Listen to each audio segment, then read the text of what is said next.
Abundance flows to me when I get out of my own way. Life is so easy when I focus on what is great. I am worthy of reciprocated energy. I am worthy of a love that loves as deep as me. I am worthy of aligning with my higher self. I am worthy of desiring miracles. Hey everyone, welcome back to another episode of Crazy Talk. In today's episode, I wanted to address how BPD impacts our relationships. So today we'll be covering identity disturbance and abandonment fears, and more. So make sure you stay till the end to hear some great tips on how to help you maintain long-term healthy relationships. So borderline personality disorder is one of the most isolating, loneliest illnesses, if not the most, because of how intensely we feel. So when we feel isolated and alone, like it's deep. From our perspective, we can't seem to really figure out why people leave. All we see is that everyone leaves us. So that kind of feeds into the fear of abandonment, right? We just want friends, we want people to love us and show they care about us and stay despite the flaws and, not flaws, despite the fact that we can come across as manipulative and abusive. We expect people to stay through that. But we're going to talk about that. And from my experience, the people that I'm convincing myself don't love me, they do actually love me. They just don't meet my standards. And as awful as that is, it's true. I set these expectations based on my own perception of love, how I love. That's how I expect to be loved. But unless that person has BPD as well, that that's just not gonna happen. When I say I love you more, I mean it. Because literally, like, my whole heart wraps around this person. Like, I love them intensely with my whole being. So that kind of, like, makes their reciprocation of love feel less than what it is. Even though, they're loving you to the best of their ability. I mean, that's not always the case. Like, that's just my experience. Now, we do get in some relationships where they don't love us, and we trick our minds into staying and telling ourselves that we're crazy. But that's a completely different situation, and that will be a later episode. So yeah, like I said, like, unless you have BPD, you really can't love us the same. Like, as intense as we love you. I mean, and that you'd be grateful. And like, that's okay. Just give us the reassurance we need. When we ask for you to love, when we ask you for the 600th time that day, if you still love us, just say yes. Even when we're being annoying, yeah, baby, I love you. And that, or if it not even if it's just your friends, like, even if they don't ask you, like, for a friend, I would never ask, do you still love me? I'll say, do you still like me? And my friend, she always tells me, yeah, but, like, it's a simple yes. Yes, you're the best. Yes, you're great. Yes, you're loved. Yes, you're amazing. You're a great person.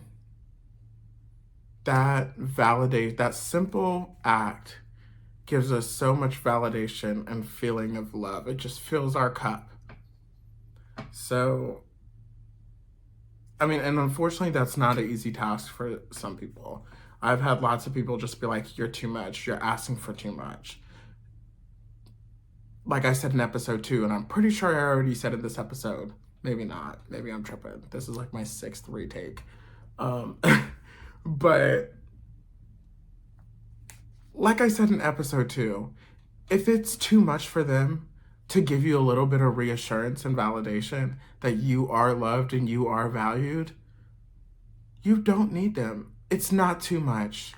It's really not. It may be annoying, absolutely yes, but it is not too much. You deserve to feel loved and you deserve to be valued. And you're not just doing this to be annoying. You most likely experienced some type of abandonment trauma in your life, and this is that reaction. You need constant validation that they still love you and they are not going to leave you.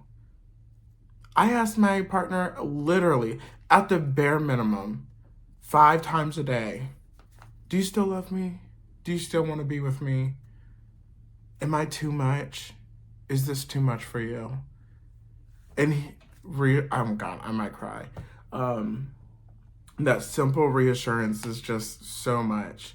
I don't understand why that's so hard for other people. But that's why I just learned, if you can't do that for me and you're okay with me just sitting here smiling and you're, oops, yes, I had Doritos. My hands are Dorito-y. But if you're going to sit here and call me crazy and get mad because I just need a little bit of reassurance, I don't need you in my life. Nope. I'll go on to the next and find someone that I'm not too much for. Thank you. Bye. But like I said, my partner, he'll reassure me. Sometimes he does have a little annoyed voice to it. But that's usually because he's overstimulated, because I was running through the house just making my random howls and being weird and crazy. But that's just him. He gets overstimulated. And now I know that, so I can understand that. So he just rolls his eyes and be like, yes, baby, for that. I love you. I love you a lot. You're great. You're the best. And then I smile and I just give him a kiss and I leave. And I'm good. I'm on cloud 9 now that I got that reassurance. And that, I mean, to be honest, that didn't happen right away. There were many times when he would just he used to get mad. But then I would react very negatively to that. And that's kind of where we get classified as manipulative, because from their perspective, they don't give us what we're asking for, which for us is that validation. So we get mad and react. I hope y'all can't hear that damn cat. But yeah, so that's where we kind of get classified as manipulative, because y'all see that impulsive, y'all don't give us what we're looking for, which for us is that validation, but we don't necessarily say that, or we're not talking about what's going on in our brain. So y'all see the reaction when we don't get that validation. And then for me, I would withdraw. I would be very upset. I'll be blasting sad songs and crying all day, and I'm not talking to anybody for the rest of the day. And that is manipulative. It's a silence treatment. And then he just comes and rubs my back, and I'm all happy again. But I'm not doing it on purpose. That's never my intention. That's literally my genuine reaction. When we BPD people, when we get a hint of rejection, which real or imagined, we have a tendency to go way left field, because that hurts us to our core. We're triggered by that abandonment trauma. And until you can learn to control that, it creates this hectic, chaotic relationship, which is why people leave. Now, I'm not saying that's your fault, because, you've been through some shit. So it's only fair. You're not doing this for attention. You're not doing this because you're bored. You're doing this because it's a trauma response to abandonment. And normal people don't understand that. These people that grew up with mommy and daddies and know, their whole life, they don't understand that. They can't grasp the concept. So, you could try to explain all you want, but then they're just like, I don't see it that way. So that means your feelings are invalid. Wrong. Oh, God. Instantly, just like that. You can't see it, but my emotions soared. I'm fucking triggered right now by saying that. Ooh. See, we're so often labeled as crazy for our because we went through trauma, because our brains developed a way to protect itself. I'm crazy? We're crazy? No, you're not crazy. And you are allowed to feel that shit. So feel it. Just don't negatively impact somebody else because you're hurting. That's the key. That's the thing you're not allowed to do. You're allowed to feel whatever you want. You can have anger issues. You can go want to scream at every little thing, but you can't. You can't do that. So you can feel it in your head. But just as long as you know that you're not hurt physically, verbally, mentally hurting anybody, that's okay. So you're not crazy. I find that the best solution to that is knowledge. Understanding. People understanding what's going on in our brains leads to acceptance and this, not this negative reaction to us, because they think you're crazy, but you're not. There's real stuff going on here. There's real reasons for the behaviors you're showing. Like, I cannot believe people would literally say you're starting arguments because you're bored.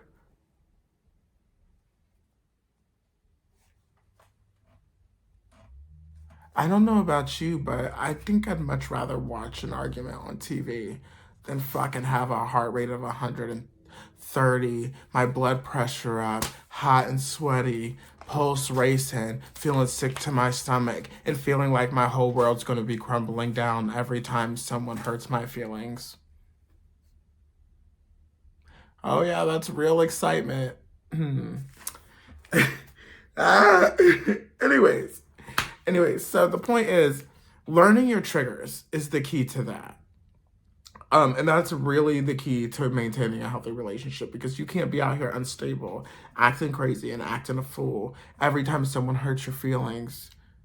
There I go. I said acting crazy.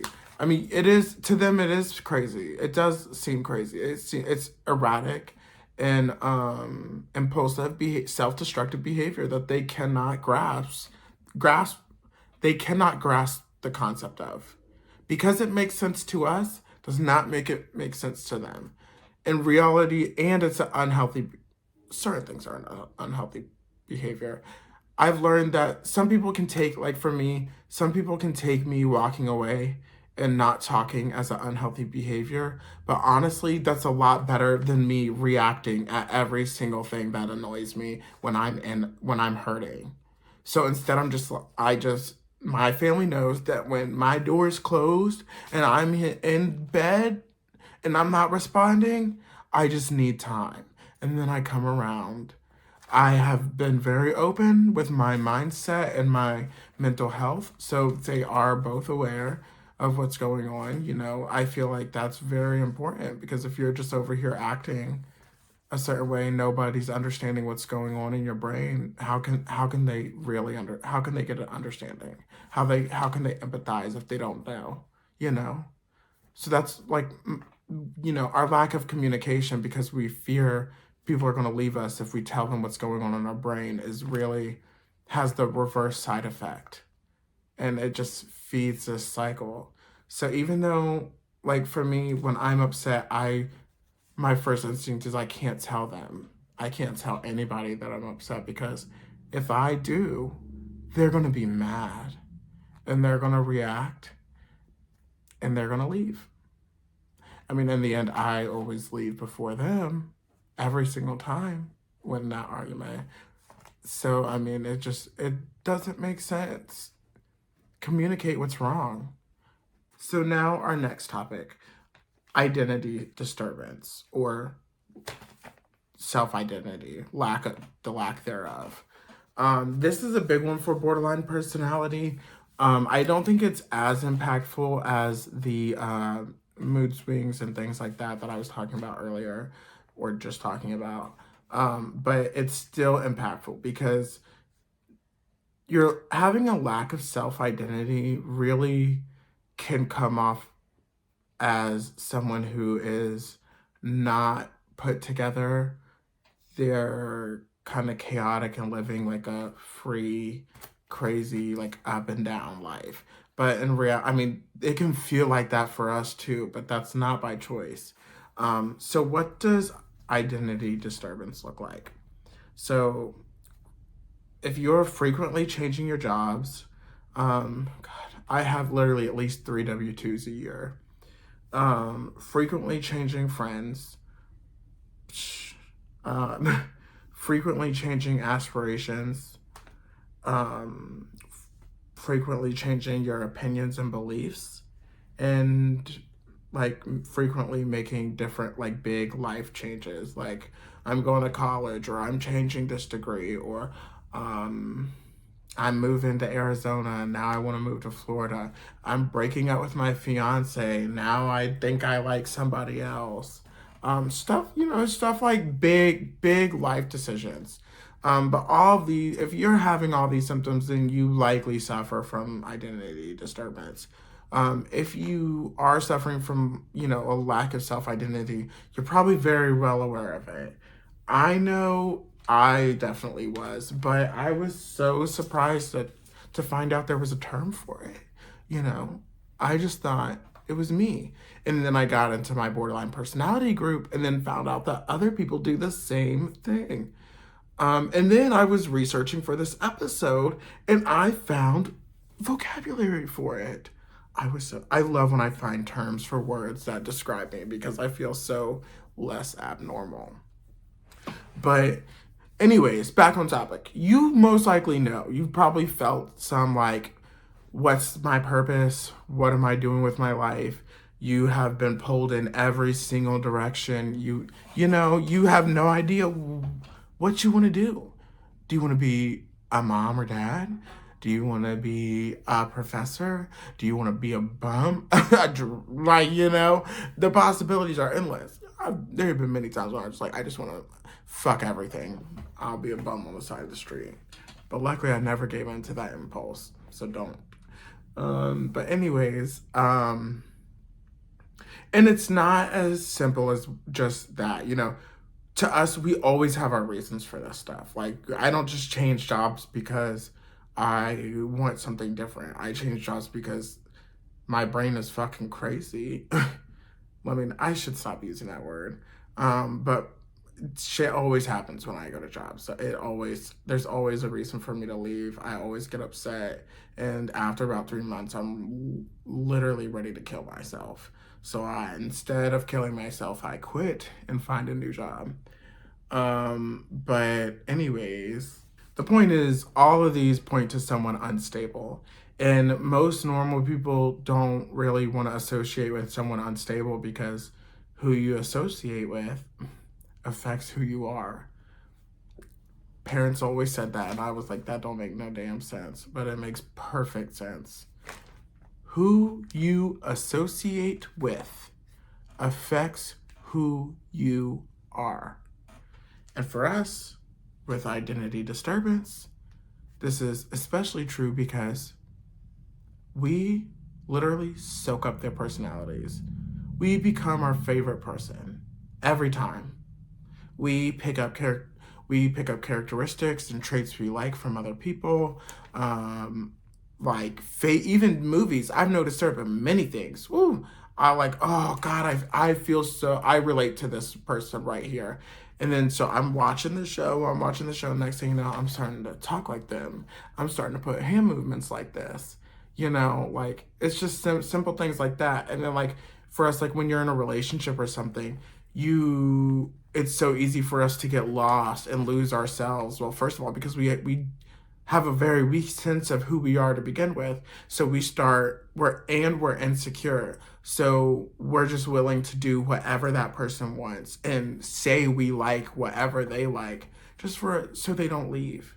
Because good God, be fearful I don't like something my partner likes. They might leave me. It took me a long time, I think maybe 2 years, to tell my partner that I can't stand his classical music. I can't stand it. It literally drives me crazy. I hate it every time he plays it. But I let him play it to be fair. But I literally used to pretend like, oh yeah, let's jam. I don't like that shit. Put on some Nicki Minaj and some Taylor Swift, please. Anyways, but stuff as simple as that, like changing your music style, the shows you watch, what you like to do. It's so crazy. And then sometimes, like for my situation, it wasn't that like I was changing myself for him. It was more so that I suppressed myself for so long that I never gave myself the chance to develop wants and needs. Anything I liked, I was criticized and bullied for. So why would I spend? I just did what I thought other people wanted from me, and that's my opinion. I think that's where that stems from. Like, I mean, because if you're criticized on who you are from a young age, you're going to learn to suppress that, and you're going to feel guilty and feel like people are going to leave you or not like you for being who you are. But fuck them if they don't. Like I said, you don't need them. You don't need nobody but yourself. Okay? So be you, honey. Be you. And since I've learned that and discovered that, like, this relationship has been so good for me because I have spent a lot of time diving into myself, and I'm literally so surprised at the things I like. Like, growing up, I would never think that I would like this shit. Like, I'm out here gardening, I like hiking, I love it, I love running. My ass hasn't done it in a while, but I do love it every time I get into it. And just stuff like that. So that's why the importance of this topic, it's the key thing I'm taking away is you need to stop. You need to stop diving into relationships until you can learn to get a secure sense of self. You need to take time. I was looking on my group the other day, and this woman was posting about how she cannot be alone. And that's a big thing for all of us. I'm not going to say all, most of us. We do not like to be alone.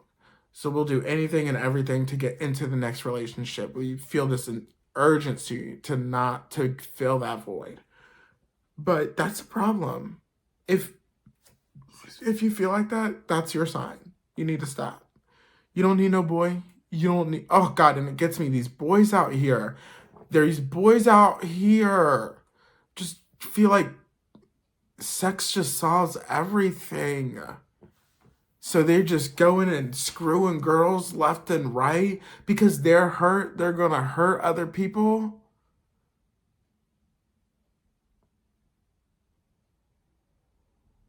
Come on.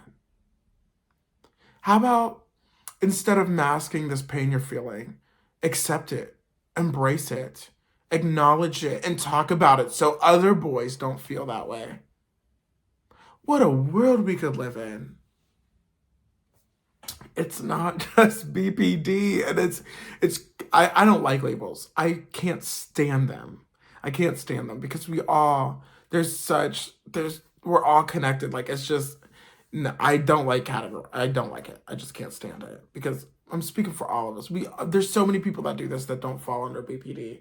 But like, embrace your feelings, feel the pain, instead of diving in to somebody else just to get hurt again or hurt them so you can feel a little better by yourself. Stop and think about why you want to hurt somebody so you can feel better. Stop and reflect on why that relationship ended or why that person did what they did. They could either just be a horrible person, or sometimes for us BPD people, we could be the problem. It took me about 15 years, not 15, 10 years to realize I was the problem growing up. I mean, given my family was very, very toxic, but I had no control over that. And that infuriated me. That was the main basis, I feel like, for a lot of my things. I had no control over anything that was happening to me. So my control was punching holes in the walls, cussing everybody out, and hurting as many people as I could. that made me feel good temporarily in that literal second, but trash forever. That's not who I am. I'm a very nice person, but I let my emotions get the best of me.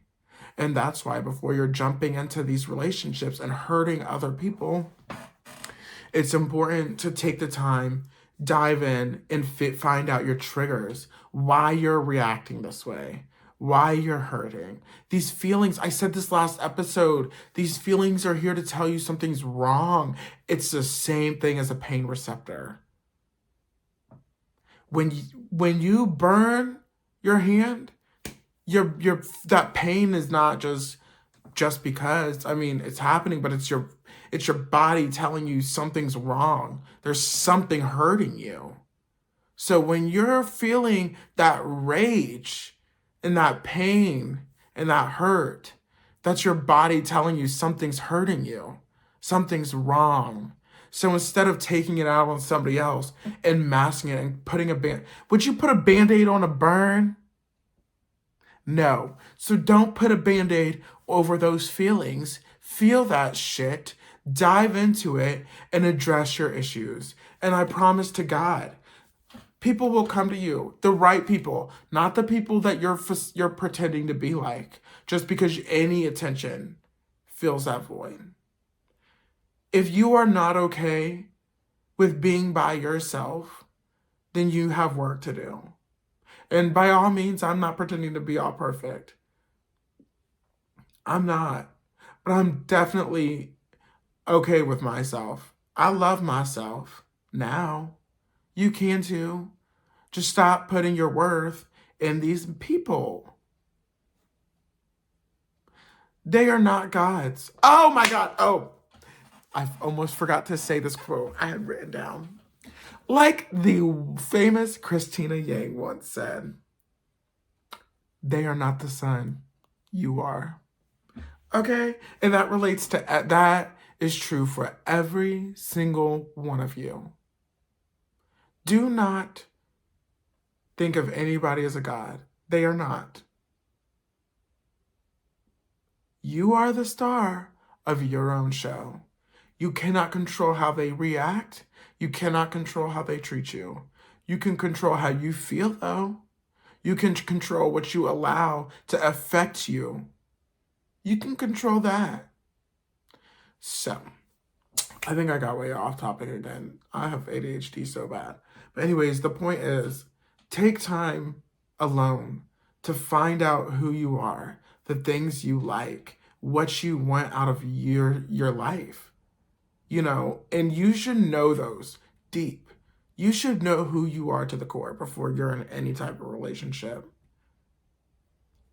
And that's what I started to, when I stopped focusing on being unloved and focusing on the people that were not into and coming into my life or not loving me the way I wanted to. That's when I met the best person to come into my life.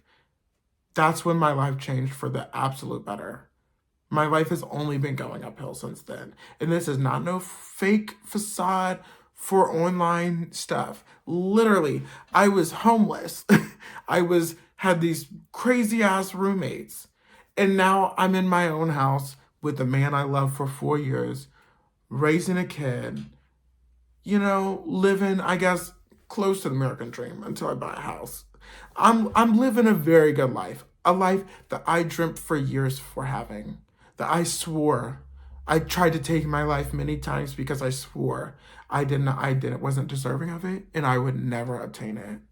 And look at me now. I can't even believe it. I'm in awe of myself. And once you stop putting your value on how other people see you, I promise to God you would feel that way too. I want you, I really, oh God, I hope you take this information and you really process it and you really apply it to yourself because it's so important for everybody's self-development. And yeah. Abundance flows to me when I get out of my own way. Life is so easy when I focus on what is great. I am worthy of reciprocated energy. If you like this video, please hit the like button and subscribe for future episodes. Thanks, bye.